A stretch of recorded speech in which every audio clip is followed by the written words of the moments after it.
Ozzy Osbourne once shocked the world by biting the head off a bat in front of thousands of screaming fans. That single act became a symbol of chaos, rebellion, and madness.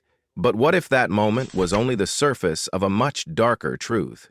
What if behind the screaming crowds and the thundering guitars, Ozzy was not adored but despised by some of Hollywood's most legendary figures?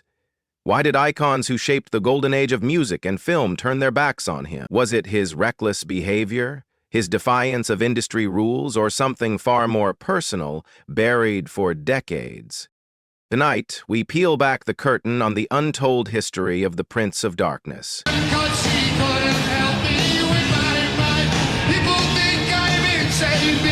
Six legendary names, six unforgettable conflicts, and one man at the center of them all. These are the stories Hollywood tried to bury.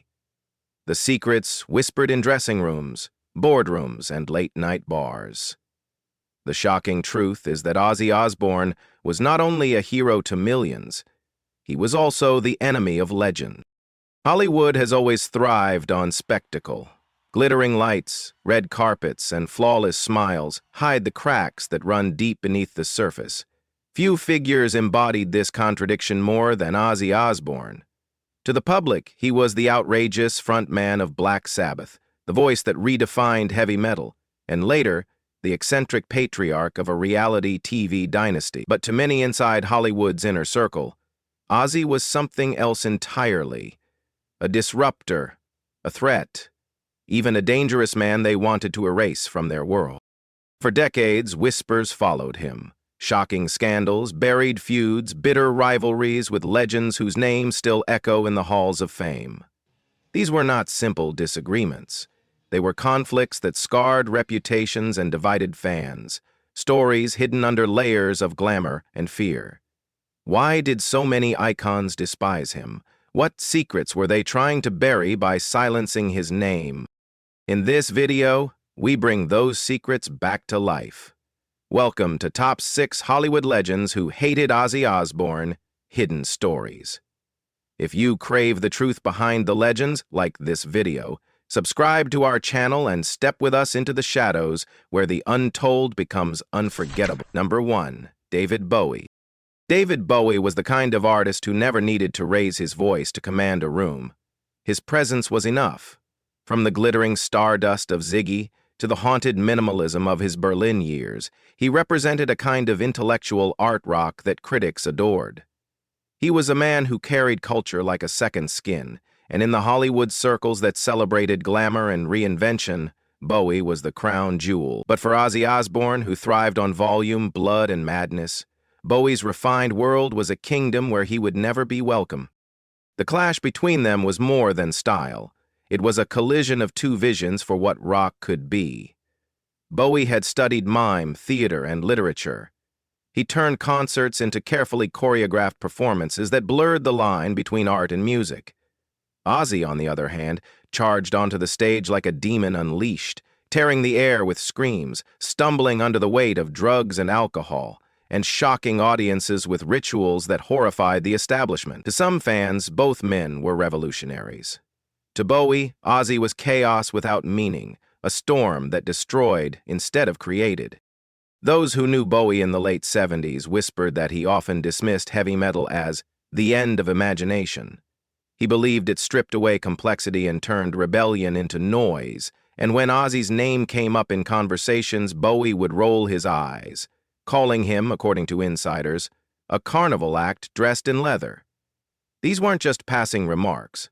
They revealed a disdain that cut to the heart of Ozzy's identity. For a man who built his legacy on rebellion, to be treated as nothing more than a sideshow was an insult that lingered. Their paths crossed at exclusive parties in Los Angeles, where Hollywood's brightest gathered to toast their legends. One infamous evening, Ozzy stumbled into a room where Bowie was holding court with producers and actors. The atmosphere shifted instantly. Bowie froze, his sharp blue eyes narrowing. Within minutes, he excused himself, telling a confidant later, "I won't share a room with madness disguised as music." The line made its way into gossip columns, passed around like contraband. For Hollywood's elites, it became a confirmation of what many already believed. Bowie was art, Ozzy was chaos. That single incident rippled across both their reputations. Bowie continued to be celebrated as a visionary, his albums dissected by critics like sacred texts. He was the darling of the avant-garde, the man who could glide seamlessly between genres and personalities. Ozzy, meanwhile, was pushed further into the role of the outsider. Promoters whispered about his unpredictability. Managers warned their stars to keep their distance, and producers crossed his name off shortlists for potential collaborations. Every rejection added to the myth. Ozzy was too wild, too dangerous, too contaminated by scandal to belong in the same conversation as Bowie. Yet, paradoxically, the rejection only strengthened Ozzy's legend. For his fans, being despised by Bowie and the Hollywood elite proved that Ozzy was the real thing, the untamed spirit who refused to play by the rules of art or society. They didn't want him refined, they wanted him raw. They didn't want stardust, they wanted blood.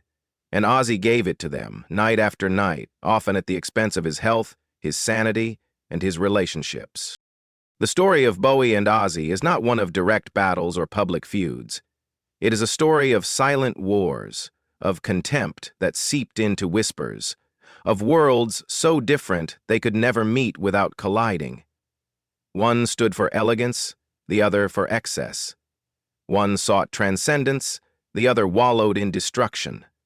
And yet, both became immortal. Bowie walked through life wearing stardust. Ozzy carried scars. Number 2, Gene Simmons. If David Bowie kept his disdain elegant and distant, Gene Simmons of Kiss chose the opposite path. Where Bowie rolled his eyes, Simmons spat his words like venom. As the self-proclaimed demon of Kiss, Gene had built his empire on spectacle. Makeup, fire, blood capsules bursting on his tongue. He knew controversy. He understood how to shock. But when it came to Ozzy Osbourne, Simmons didn't see a kindred spirit. He saw an imposter, a man who mistook self-destruction for performance. During interviews in the late 70s, Simmons reportedly mocked Ozzy as a circus act who thinks eating bats is music. It wasn't just an insult. It was a public declaration that Ozzy was beneath him. Simmons, despite his theatrics, always insisted Kiss was about showmanship with discipline, a carefully controlled machine. Ozzy, in contrast, staggered from stage to stage, drunk or high, screaming rather than singing, collapsing as often as he triumphed. To Simmons, it was embarrassing. To Ozzy, it was a declaration of war. The rivalry became most visible when Kiss and Ozzy's solo tours crossed paths. Journalists were quick to fan the flames, printing Simmons's biting quotes side by side with Ozzy's unfiltered responses. Ozzy fired back that Simmons was no real rocker, just a businessman in face paint. That remark cut just as deep because Simmons prided himself on empire building. But he also craved respect as a musician. To be dismissed as a salesman was the insult he couldn't forgive. Backstage tensions were legendary. At one festival in the early 80s, Ozzy's entourage passed Simmons and his crew in a narrow corridor. Neither man spoke. The air thickened. Security and roadies formed human barriers, afraid that a word or even a glance would explode into violence. Witnesses described Simmons leaning back with a smirk, letting out a laugh that echoed through the hall as Ozzy disappeared into his dressing room. That laughter was crueler than a punch. It told everyone who was in control. For Simmons, the feud cemented his role as the ultimate showman, the man who could mock chaos while selling out arenas. For Ozzy, it was another reminder that even among the wild men of rock, he was an outsider. He didn't play by their rules, not even the unspoken ones. He didn't balance spectacle with discipline. He lived inside the storm, and in a culture that demanded both artistry and control, that made him untouchable. Not in the sense of glory, but in the sense of contamination. Yet for his fans, these humiliations only added to Ozzy's myth. To be hated by Bowie was one thing. It put him outside the art world. To be hated by Simmons, the demon of Kiss himself, proved that Ozzy was so dangerous, so uncontrollable, that even the kings of excess wanted him gone. What Simmons considered an insult, Ozzy's followers wore like a badge of honor. Two demons stood on the same stage, but only one smiled with control, the other bled with abandon. Number 3, Bruce Dickinson. If Gene Simmons ridiculed Ozzy from a distance, Bruce Dickinson of Iron Maiden took the fight directly to him. By the mid-1980s, Ozzy and Iron Maiden often shared the same stages, two titans of heavy metal drawing the same crowds. Fans thought they were witnessing unity, a celebration of the genre. What they didn't see was the hostility simmering behind the curtains. Dickinson, with his operatic range and carefully constructed songs, believed he carried the torch of serious heavy metal. To him, Ozzy was something else, an unstable relic, a man more famous for his scandals than his craft. Insiders recall how Dickinson once told journalists, "Ozzy doesn't sing, he just howls." It wasn't a casual insult. It was a strike at the very foundation of Ozzy's identity. Coming from another giant of metal, the words cut deeper than anything Bowie or Simmons had said. For Ozzy's fans, he was the original, the pioneer.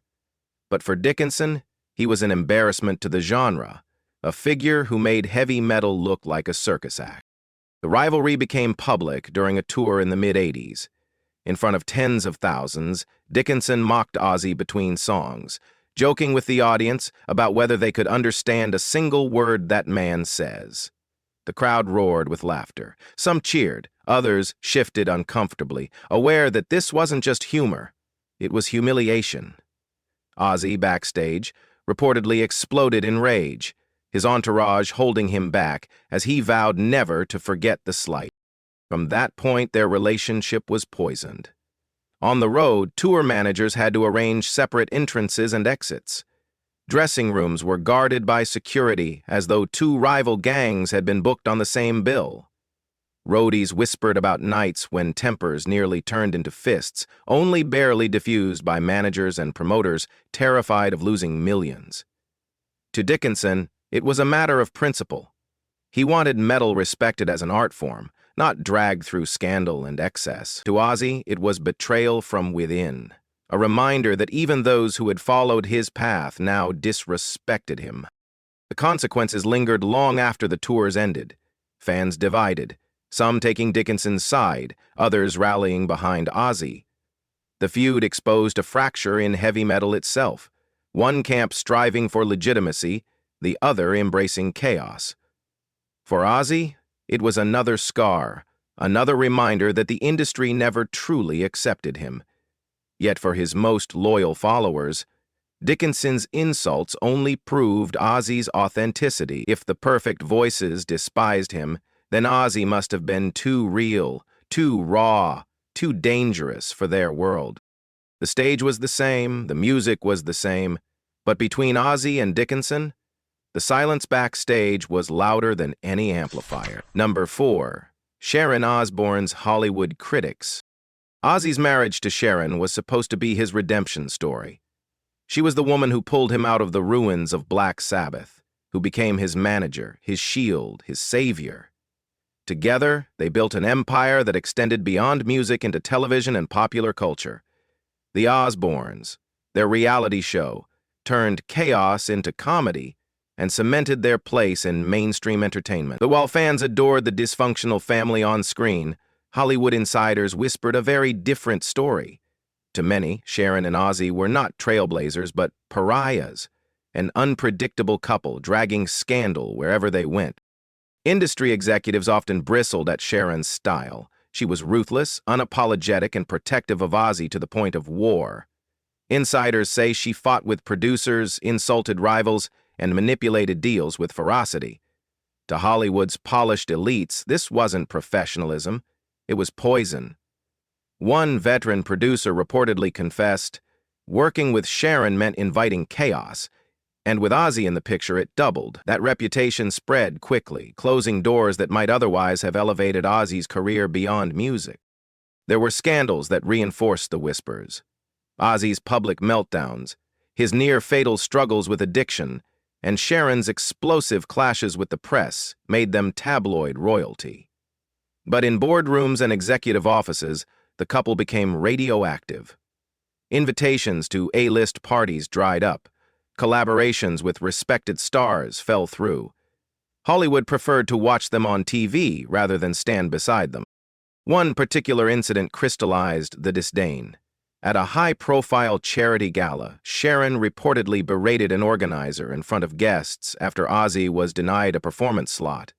Witnesses described the silence that followed, the way Hollywood's most powerful figures quietly turned away. The couple left, but the damage lingered. They had become symbols of excess, the outsiders who could never truly belong at the polished table of Hollywood royalty. The irony was brutal. The Osbournes brought in millions of viewers, proving their cultural relevance. Yet the same show confirmed to insiders that Ozzy was unhinged and Sharon unmanageable. While the public laughed at their antics, Hollywood elites shook their heads, convinced that this was entertainment at its lowest. For an industry obsessed with image, the Osbournes embodied everything they wanted to keep out. But if Hollywood despised them, Ozzy's fans adored them even more. To his followers, being hated by executives and elites only made him more authentic. He wasn't playing by their rules, and Sharon wasn't bowing to their authority. They were rebels, building their kingdom outside the gates.